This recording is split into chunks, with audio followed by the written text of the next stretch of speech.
ଆଜି ଆମ ଛୋଟ ବାରିରେ ବାଇଗଣ ମଞ୍ଜି ଆଉ ଧନିଆ ମଞ୍ଜି ବୁଣା ହେଲା।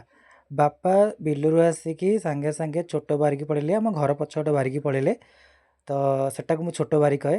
ତ ସେଠି ବାପା ବସିକି ବାଇଗଣ ମଞ୍ଜି ବୁଣୁଛନ୍ତି। ତ ଟିକେ ମାଟିକି ଖୁର୍ସେଇ ଦେଇକି ବୋଉ ଏଠି ବାପାଙ୍କୁ କହୁଛି କି ଭଲସେ ସବୁତକ ମଞ୍ଜି ବୁଣି ଦିଅ, ବାଇଗଣ ମଞ୍ଜି ବୁଣି ଦିଅ। ତ ବାପା ସେଠି ସବୁ ବାଇଗଣ ମଞ୍ଜି ବୁଣିଦେଲେ। ଭଲରେ ବାଇଗଣ ମଞ୍ଜି ସବୁ ଭଲସେ ବୁଣୁଛନ୍ତି। ତାପରେ ବାପା ତାପରେ ଖତ ଟିକେ ପକେଇଦେଲେ। ଖତ ପକେଇଲେ ଟିକେ ଗଛ ଟିକେ ଭଲସେ ହେବ। ବହୁତ ଖତ ଟିକେ ପକେଇ ଦେଇକି ସାଇଜ୍ରେ ଖତ ପକେଇ ଦେଇକି ତାପରେ ସେଥିରେ ନଡ଼ା ଦେଇଦେବେ। ତ ମୁଁ ଏଠି ବାପାଙ୍କୁ ପଚାରିଲି, ବାପା ନଡ଼ା କାହିଁକି ଦେଉଛ? ତ ବାପା ଏଠି ମୋତେ କହିଲେ କି ନଡ଼ା ପାଇଲେ, ଗରମ ଜିନିଷ ପାଇଲେ ଟିକେ ଗଛଟା ଜଲ୍ଦି ବଢ଼ିଯିବ। ତ ବାପା ତାକୁ ଭଲସେ ନଡ଼ା ଦେଇ ଦେଉଛନ୍ତି। ବାପା ଏପଟେ ନଡ଼ା ଦେଇ ସାରିଲା ପରେ ପୁଣି ଏପଟକୁ ପଳେଇ ଆସିଲେ ଧନିଆ ମଞ୍ଜି ବୁଣିବା ପାଇଁ। ତ ବାପା ଏଠି ବୋଉ କହୁଛନ୍ତି କି ଏତକ ଜାଗାରେ ହେବ ନା ଆଉ ଟିକେ ଆଗକୁ ଯିବାକୁ ପଡ଼ିବ।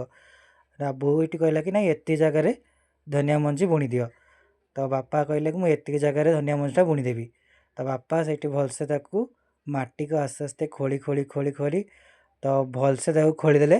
ଖୋଳିଦେଲା ପରେ ପୁଣି ମାଟିକୁ ସାଇଜ୍ କରିଦେଲେ, ଭଲସେ ସାଇଜ୍ କରିଦେଲେ। ବହୁତ ବଢ଼ିଆ ଭାବରେ ବାପା ମାଟି ସାଇଜ୍ କରିଦେଲେ। ପୁଣି ତାପରେ ଟିକେ ଖତ ଟିକେ ପକେଇଦେଲେ। ଖତ ପକାଇ ଆସିଲା ପରେ ବାପା ମୋତେ କହିଲେ ଯା ଧନିଆ ମଞ୍ଜି ନେଇ ଆସିବୁ। ତ ମୁଁ ଯାଇକି ଧନିଆ ମଞ୍ଜି ନେଇକି ଆସିଲି। ତ ବାପାଙ୍କୁ ଏଠି ଦେଲି। ବାପା ଧନିଆ ମଞ୍ଜି ନେଇସାରିଲା ପରେ ତାକୁ ଭଲସେ ଆଉ ତ ଟିକେ ବୁଣିଦେଲେ। ବାପା ବଢ଼ିଆ ଭାବରେ ଧନିଆ ମଞ୍ଜି ବୁଣୁଛନ୍ତି।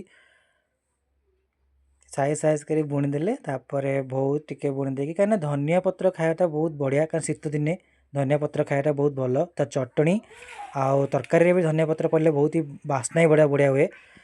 ତ ବାପା ବହୁତ ସାଇଜ୍ରେ ବଢ଼ିଆ ଧନିଆ ମଞ୍ଜି ବୁଣିଦେଲେ। ତ ଧନିଆ ମଞ୍ଜି ବୁଣି ସାରିଲା ପରେ ବାପା ସେଥିରେ ପୁଣି ଆଉ ଟିକେ ଖତ ଭଲସେ ପକେଇଦେଲେ। ତ ମଞ୍ଜି ଟିକେ ଯେମିତି ଦେଖା ନଯିବ। ଆଜି ଆମ ଛୋଟ ବାରିରେ ବାଇଗଣ ମଞ୍ଜି ଆଉ ଧନିଆ ମଞ୍ଜି ବୁଣା ହେଲା। ରହୁଛି, ଦେଖା ହେବ ନେକ୍ସଟ ଭିଡ଼ିଓରେ।